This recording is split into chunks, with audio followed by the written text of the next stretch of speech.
तो गाइज घूमते घूमते हम विरायतन आए थे।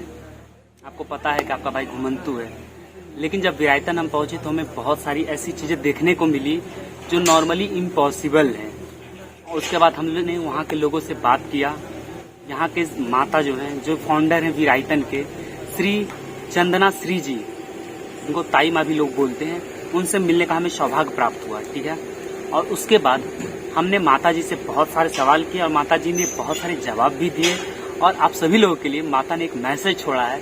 वो मैसेज क्या है आप लोग इस इंटरव्यू या फिर माता जी के साथ जो बातचीत हुई उसमें सुन सकते हैं। गाइज मैं उम्मीद करता हूँ कि माता जी के जो भी मैसेजेस हैं मैं उसे सही सही रूप में आप तक पहुँचा रहा हूँ। अच्छा कर रहा हूँ, पूरा कर रहा हूँ।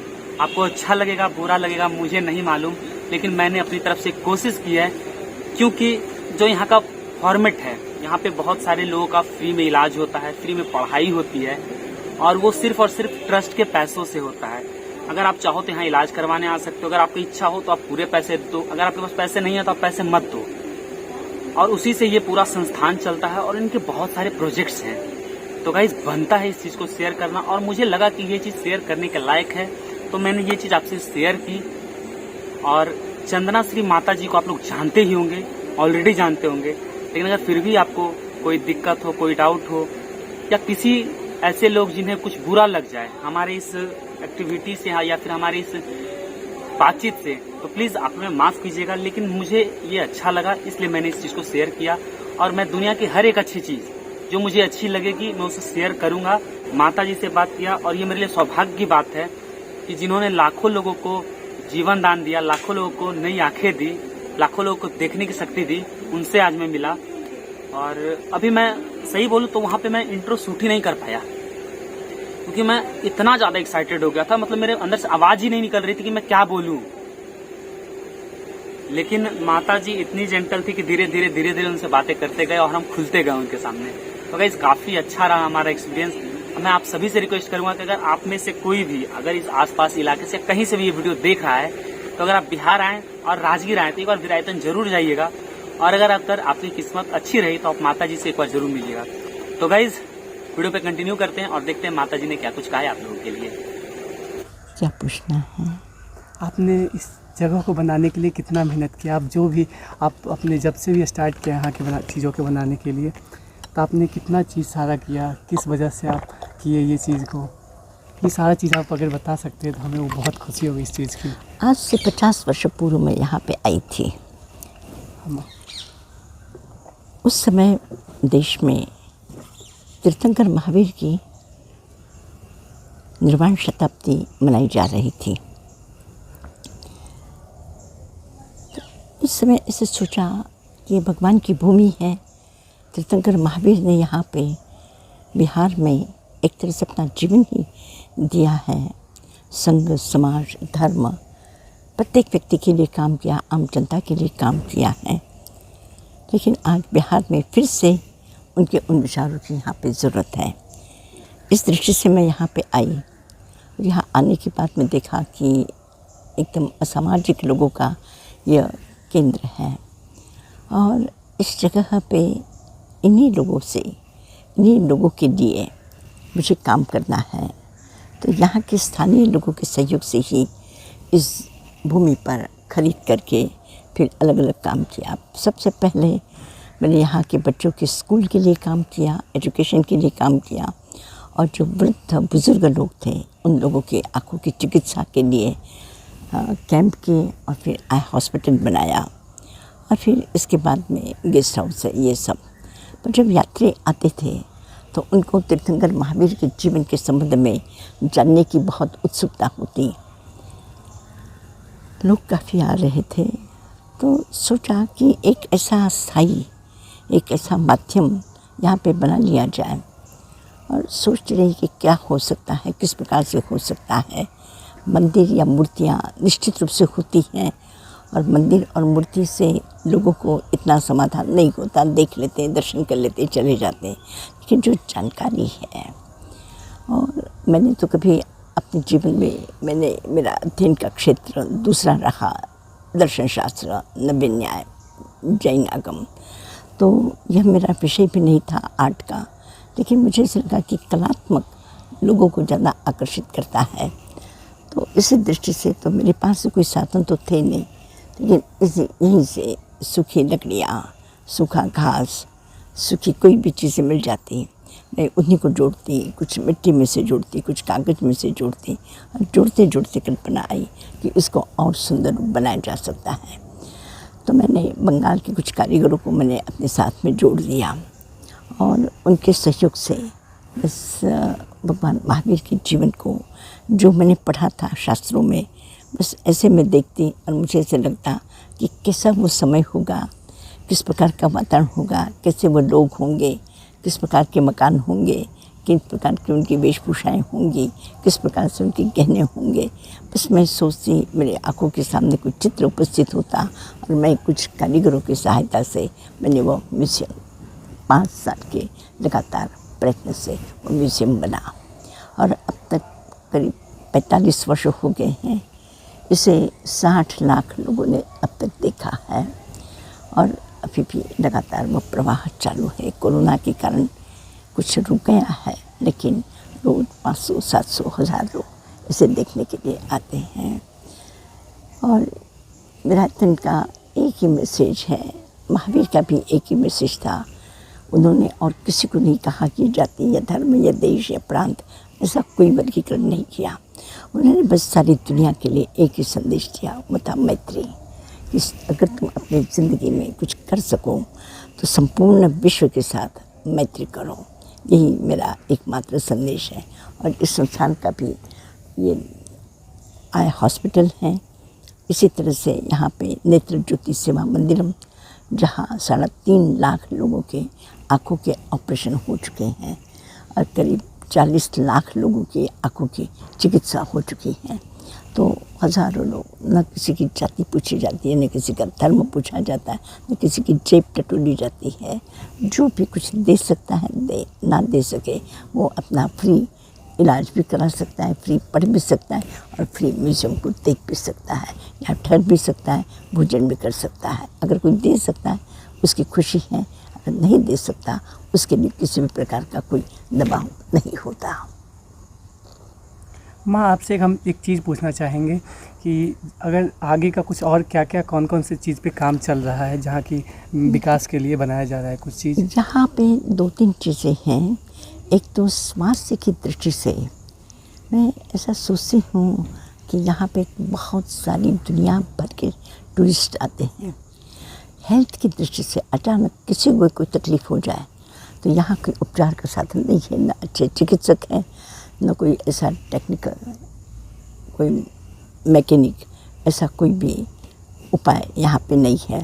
तो यहाँ मैं डायग्नोस्टिक सेंटर का, ये तो अभी शुरू हो जाता, पर कोरोना के कारण तो 1-8 वर्ष में ये खड़ा हो जाएगा डायग्नोस्टिक सेंटर। यहाँ एक इंटरनेशनल लेवल के स्कूल के लिए भी मेरा प्लानिंग है कि यहाँ राजगीर में एक अच्छा इंटरनेशनल स्कूल, पावापुरी में अपना स्कूल है, लछवाड़ में अपना स्कूल है इस संस्था का। और इसके अतिरिक्त यही नहीं, दुनिया के 25 जगह पे अपने सेंटर चल रहे हैं। गुजरात में है, कच्छ में है, पालीताना में, कच्छ में अर्थक्वेक होता है, या कोई भी ऐसी जो प्राकृतिक विपदा आ जाती है, उस समय उन लोगों की मदद के लिए मैं गई हूँ, और वहाँ उनकी जैसे ज़रूरत पड़ी है उन लोगों के लिए काम किया है, और अभी भी एक ऐसा जो बॉम्बे में एक ऐसा मैं सेंटर बनाने जा रही हूँ जो अत्यंत महत्वपूर्ण होगा। कि हमारा एजुकेशन है, लेकिन एजुकेशन होने के बाद में जिस प्रकार की समस्याएं जीवन की है, एजुकेशन किस लिए, ज्ञान हम किस लिए प्राप्त करते हैं, हमारे जीवन के प्रश्नों का समाधान हो। लेकिन सैकड़ों स्कूल, सैकड़ों कॉलेजेस, लाखों की संख्या में विद्यार्थी निकल रहे हैं, लेकिन देश की समस्याएं, चाहे वो आर्थिक विषमता हो, चाहे जातीय संघर्ष हो, चाहे पॉलिटिकल हो, आर्थिक हो, सामाजिक हो, परिवार के हो, मनोवैज्ञानिक हो, प्रश्न तो वही की वही है। इसका मतलब है कि हमारा जो एजुकेशन सिस्टम है वो कहीं न कहीं चेंज करने की ज़रूरत है। तो इस दृष्टि से मैं research and education system Bombay में एक बहुत बड़ा सुंदर एक सेंटर बनाने जा रही हूँ, जहाँ सारी दुनिया के अच्छे से अच्छे स्कॉलर्स और इस विषय पर कि जहाँ किसी भी प्रकार के देश जाति के भेद के बिना समग्र मानव जाति के जो प्रश्न है, आज देखो जहाँ देखो वहाँ प्रश्न है। आज अफगानिस्तान का प्रश्न, तालिबान का प्रश्न, जहाँ देखो तो राष्ट्रीय प्रश्न, राष्ट्रीय समस्याएं, और वह एक जगह नहीं है, वो सारी दुनिया को दबाव में ले लेती हैं, चिंताएं पैदा कर देती है, क्या होगा कल कुछ पता नहीं लगता। तो इतनी सुविधा के बाद में, इतने विकास के बाद में, इतने शिक्षित लोगों के बाद में भी अगर हम अपनी समस्याओं का समाधान ना कर सके तो हमारी इस एजुकेशन का मतलब क्या हुआ। तो एक ऐसे ही व्यापक विषय पर बहुत गहराई से सोचकर सारी दुनिया के विद्वानों को बुला करके एक योग्य मार्गदर्शन हम वहाँ से दे सके, इसके लिए मैं बॉम्बे में काम कर रही हूँ। माँ, मेरा एक दो सवाल है कि सेवा में आप आए, मतलब सेवा में आने का जो आपका मतलब एक्सपीरियंस था, वो कब से मतलब आपको लगा कि नहीं मुझे सेवा करना चाहिए? बचपन से ही, जब मैं बहुत छोटी थी, 4-5 साल की थी, तब से मैं स्कूल में जाती थी। स्कूल में बच्चों के पास अगर कोई पेंसिल न देखती, मैं तड़प जाती उन लोगों के लिए, मैं कैसे जुटाऊँ। किसी के पास में कोई खाने पीने का न होता, वो बच्चे देखती मैं स्कूल में, तो उन लोगों के लिए लगता कि मैं इन लोगों के लिए क्या करूं। बचपन से ही जब भी कभी मौका मिला, मुझे ऐसे लगा कि इन लोगों के लिए मैं थोड़ी भी कहीं मदद कर सकूं, वो मुझे करनी चाहिए। इस मदद का ही विचार उस प्रभु की कृपा है, ईश्वरीय देन है, जो ऐसे लगा कि अपने जीवन में मुझे अपने व्यक्तिगत दृष्टि से कभी कोई बहुत बड़ी अपेक्षाएं नहीं रही कि मुझे ऐसे कपड़े चाहिए, कैसे गहने चाहिए, कैसे ये कभी किसी भी प्रकार से मैं तो ऐसे हुआ कि मेरे टीचर के पास में एक मतलब बहुत साधारण कपड़े थे और मैं स्कूल में थी, मेरे कपड़े अच्छे थे, तो टीचर ने कहा कि तुम्हारे कपड़े कितने अच्छे, मैं दे दूँ आपको निकाल के। तो एक तरह से कहीं पर भी जब भी मौका मिला, मैंने अपने आप को वहाँ पे मतलब अपने आप को पीछे नहीं देखा। माँ, एक और सवाल है कि जैसे कि बहुत सब पूरा इंडिया बहुत बड़ा है, लेकिन आपने राजगीर को क्यों चुना विरायतन के लिए, अपने कर्म क्षेत्र के लिए राजगीर को ही क्यों चुना? मैं ऐसे मूल में राजस्थान से हूँ, फिर हमारे पूर्वज महाराष्ट्र में पुणे से, और वहाँ से मैं निर्वाण शताब्दी का जो समय था, और जब मुझे पता था कि तीर्थंकर महावीर बिहार के हैं, लगा कि जिनकी स्मृति में काम करना है, पूरा देश बॉम्बे के लिए विचार कर रहा था, दिल्ली के लिए सोच रहा था, कलकत्ता के लिए, बड़े शहर, बड़े आयोजन, बड़े कार्यक्रम, सब बड़े लोग बड़ी तरह से सोच। मुझे ऐसे लगता था तीर्थंकर महावीर की स्मृति में कर रहे हैं तो उन्हीं की भूमि में जाके करना चाहिए। इसी दृष्टि से मैंने राजगीर का, और मुझे ऐसा था कि महावीर वे करुणा के स्रोत हैं, उनके जीवन का करुणा के सिवाय और कोई दूसरा उनका संदेश नहीं कि तुम ये कपड़े पहनोगे, ऐसा मत खाओ कि वैसे बैठो, कुछ नहीं। उनका था कि तुम्हारे जीवन में अगर प्रेम है तो जो भी करोगे वो सब सही होगा, बस। तो मुझे बहुत अच्छा लगता था। बिहार का चुनाव और ख़ास करके राजगीर 14 वर्ष तक महावीर यहाँ पे रहे हैं, इन्हीं पहाड़ियों में रहे हैं। इसी जगह पे उस समय में एक बहुत बड़ा बगीचा था, वो यहीं पे ठहरते थे। जब भी आते वो यहाँ पे आते, लोगों को संदेश देते, लोग उनके पास आते और हर प्रकार के लोग आते थे। राजा भी आते थे और साधारण से साधारण अपराधी भी उनके पास आकर के बैठ करके उनसे मार्गदर्शन ले सकता था। माँ, आपको भगवान के बारे में बहुत ज़्यादा आप जानती हैं। मेरा एक सवाल है जो कि मतलब अक्सर मुझे कंफ्यूज करता है कि जो महावीर स्वामी हैं उनका जन्म स्थल कहाँ है? ऐसा है कि भारतवर्ष के पता नहीं जिससे इतिहास को संभाल करके रखना आना चाहिए, कहीं न कहीं किसी न किसी कारण से लिखा भी होगा, रहा भी होगा।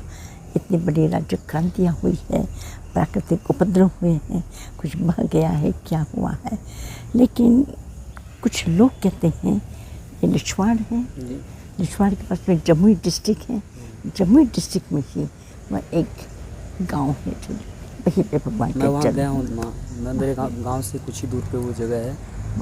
बहुत सुंदर जगह है, मैं भी गई हूँ उस जगह माँ, पे। आपसे मेरा एक सवाल है कि आप शांति चाहते हैं कि हर कोई शांति से रहे, अच्छे से रहे, मिलजुल के रहे। आपका यही मानना है कि हर कोई अच्छे से रहे।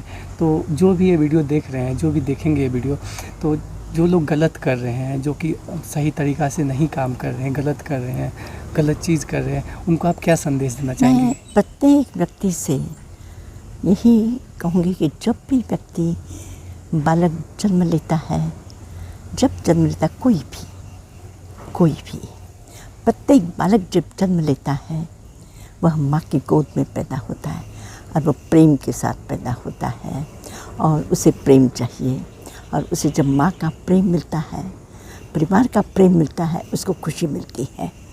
कहीं न कहीं गलत संस्कारों के कारण एक प्रकृति की एक सुंदर कृति उसको विकृति आ जाती है। तो उस विकृति के समय अगर उसे कोई अच्छे संस्कार मिल जाए, और मैं जो भी इस बात को सुनते हो, मैं कहूँगी तुम इतना ही सोच लेना कि तुम्हें क्या चाहिए। ये गलत काम करने से तुम सुखी होते हो, तुम्हें प्रसन्नता होती है, तुम्हारे आसपास के लोग उससे खुश होते हैं। और अगर तब तुम्हें खुशी मिलती है या तुम्हारे आसपास के किसी लोगों को खुशी होती है, तो ऐसा गलत जीवन पशु भी नहीं ऐसा जीवन जीता। पशु भी अपना अहित जान करके नहीं करता। इसे लगता है कि वहाँ पे अगर कोई गलत है, कि वहाँ मुझे डर लगता है कि मुझे पकड़ लेगा, वो अलग होता है। तो तुम एक इंसान हो, प्रभु ने तुम्हें एक सोचने समझने की अलग से प्रतिभा दी है, एक ऊर्जा दी है, एक ताकत दी है, एक अच्छा जीवन जीने का एक साधन दिया है। तो अच्छा जीवन छोड़ करके क्या हम स्वयं अपने आप को उस कचरे के ढेर में डालना चाहेंगे? जो भूल होती हो एक बार हिम्मत करो, साहस करो और उस गलती से अपने आप को हल्का कर दो, मुक्त कर दो, धीरे धीरे छोड़ो और देखोगे कि तुम्हारा जीवन उसी प्रकार से किसी और व्यक्ति का अच्छा जीवन बन सकता है। तुम्हारा जीवन भी उतना ही अच्छा, सुंदर, दिव्य, भव्य बन सकता है। अच्छा माँ, आपसे एक और चीज़ पूछना चाहेंगे कि जो अपनी ज़िंदगी में आपने सोचा कि जो चीज़ हमको कर लेना चाहिए, जो आपका सपना रहा होगा, आपको ऐसा लगता है कि आपका वो सपना पूरा हो गया या फिर आपको अभी और बहुत कुछ चीज़ करना है? नहीं, ऐसा है कि मैं ऐसे काल्पनिक स्वप्न तो नहीं देखती हूँ कि मैं जो कर सकती हूँ उसी प्रकार से सोचा है, और जो जो सोचती गई हूँ करीब करीब वे सारी चीज़ें होती गई हैं। और अभी भी मैं सोच रही हूँ जो 2-4-5 नए प्रोजेक्ट हैं, बेंगलोर का भी एक प्रोजेक्ट है, बॉम्बे का भी एक प्रोजेक्ट है, कच्छ में भी एक प्रोजेक्ट है, पालीताना में एक प्रोजेक्ट है, बॉम्बे में एक प्रोजेक्ट है, मेरठ में एक प्रोजेक्ट है, घोड़नदी में एक प्रोजेक्ट है। तो वहाँ काम चालू है। तो मुझे लगता है कि 2-3 साल में मैं 85 में हूँ, एक तरह से एक काफ़ी जीवन की यात्रा पूरी कर चुकी हूँ। लेकिन इसके बाद में भी काफ़ी लोग पीछे से मेरी बात को समझ करके, उसको सम्मान दे करके उस काम को वे आगे बढ़ाएंगे, ऐसा विश्वास है। माँ, जो आपने काम किया है अपनी ज़िंदगी में, जितना भी भलाई किया, जितना भी अच्छा काम किया है, उससे हमको ऐसा लगता है कि जो भी लोग आपको देख रहे होंगे उनको एक अच्छा संदेश मिलेगा और वो अपने जो भी ज़िंदगी को होगा अच्छे रास्ते पे लेके जाएंगे माँ। और माँ, ओवरऑल अगर एक स्तर से देखा जाए तो आपके कारण, विरायतन के कारण इस इलाके में जो बिहार का हमारा रेंज है, बहुत सारे ऐसे बुज़ुर्ग लोग हैं जो अपने आँखों से देख पाते हैं। वो सिर्फ यहाँ के कारण हुआ। बहुत सारे ऐसे लोग हैं जो पढ़ के अच्छे अच्छे पोस्ट पर हैं, वो सिर्फ यहाँ के कारण। माँ, तो बिहार और लगभग हर पूरा बिहार आपका आभारी रहेगा माँ, हमेशा हमेशा के लिए। इसके लिए आप पूरे बिहार के लिए पूजनीय है माँ। मुझे बड़ी खुशी है, बहुत प्रसन्नता है। जब भी लोगों के जीवन में अगर मैं कहीं निमित्त बन सकी हूँ या सहयोगी बन सकी हूँ, तो मेरी अपेक्षा केवल इतनी है कि वे इन अच्छे विचारों का आसपास के लोगों में भी उन विचारों का विस्तार करें। और केवल उतने ही लोग नहीं, बिहार का हर व्यक्ति, पृथ्वी का हर व्यक्ति, देश और दुनिया का प्रत्येक व्यक्ति इतनी ही खुशी से, सुख से, प्रसन्नता से जी सके और हम एक दूसरे के उपद्रवी बन करके नहीं, लेकिन उपयोगी बन करके, एक दूसरे के सहयोगी बन करके अगर हम जीवन जी सकेंगे तो हम खुशी का माहौल सारे संसार में हम पैदा कर सकेंगे। यह हमारे हाथ की बात है। हम नहीं चाहते। हम अपने जीवन को एक तरह से उसके साथ में हम खिलवाड़ कर रहे हैं, लेकिन हम अगर मेहनत करें तो हमारे जीवन को खिले खिले उद्यान की तरह बना सकते हैं। माँ, आपसे एक ही चीज़ हम लोग अब कहेंगे कि हम लोग जो भी रास्ता पे चल रहे हैं, जो भी मेहनत कर रहे हैं, आप आशीर्वाद दीजिए कि हम लोग सफल हैं उसमें। माँ, आशीर्वाद देते हैं। तुम्हें भी आशीर्वाद है। तुम जो इतनी अच्छी बात सोच रहे हो और इतनी अच्छी बातों को प्रचार प्रसार करने के लिए, आजकल तो जो गलत बातें हैं न्यूज़ में देखो, सारी जो अच्छाइयाँ हैं उसको ना हम सुनने को तैयार है, ना देखने को तैयार है, ना हमें उसमें कहीं रस है, इंटरेस्ट भी नहीं है। तो एक तरह से ऐसी दुनिया में किसी अच्छी बातों को लाना, अच्छी बातों को रखना या उसका प्रचार प्रसार करना, उसके लिए मेहनत करना, मेहनत करेंगे तो उसका बाकी दुष्कर्म का फल निश्चित रूप से है, खराब भी है, लेकिन सत्कर्म का फल 100% सही है। अगर आप अच्छा काम करेंगे अच्छे विचारों के साथ, निश्चित रूप से आप यशस्वी होंगे। आशीर्वाद है आपका। माँ, आशीर्वाद दीजिए हम लोग कि हम लोग सफल हैं। माँ, आशीर्वाद, आशीर्वाद बेटा।